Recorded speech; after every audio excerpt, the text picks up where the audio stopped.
साधिभूताधिदैवं मां साधे यज्ञं च ते विदु प्राण काले कलेहोपि च मां ते विदुर्युक्त चेतसः।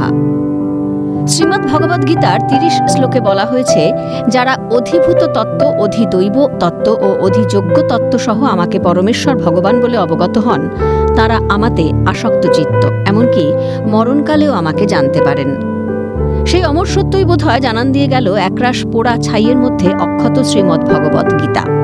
হিন্দুরা গীতাকে শ্রী ভগবানের মুখনিসৃত বাণী বলে মনে করেন। মানব ধর্ম, দর্শন ও সাহিত্যের ইতিহাসে গীতা এক বিশেষ স্থানের অধিকারী। গীতার কথক কৃষ্ণ ঈশ্বরের অবতার, পরমাত্মা স্বয়ং। সনাতনীরা তাই মনে করে থাকেন।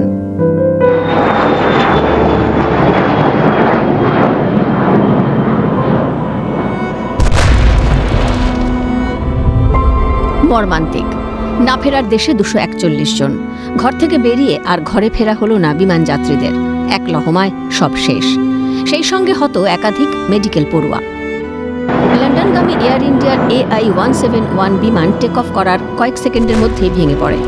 ভয়াবহ বিস্ফোরণে কিছুক্ষণের জন্য দুর্ঘটনাস্থলের তাপমাত্রা 1000 ডিগ্রি সেলসিয়াসে পৌঁছে যায়। উড়ান দুর্ঘটনার খবরে যখন গোটা দেশ তোলপাড়, তখন সামনে এলো এক অবিশ্বাস্যকর ছবি।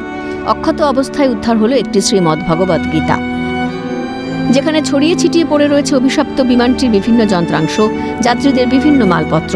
পোড়া গন্ধ আর ধ্বংসস্তূপের মাঝে দুর্ঘটনাস্থল থেকে গীতা উদ্ধারের একটি ভিডিও ইতিমধ্যে সামাজিক মাধ্যমে ছড়িয়ে পড়েছে।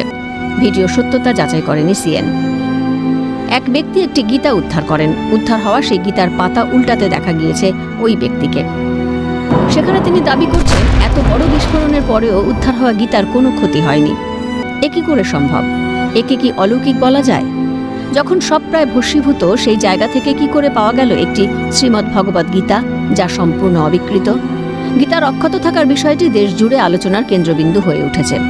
তবে এই গীতা বিমানে থাকা কোনো যাত্রীর নাকি হস্টেলে থাকা পড়ুয়াদের কারোর, সে বিষয়ে বিশদে জানা যায়নি। তবে কি করে ওই ধর্মগ্রন্থ অক্ষত থাকলেও ভেবে কুলকিনারা পাচ্ছেন না নেটিজেনরা। ক্যালকাটা নিউজ।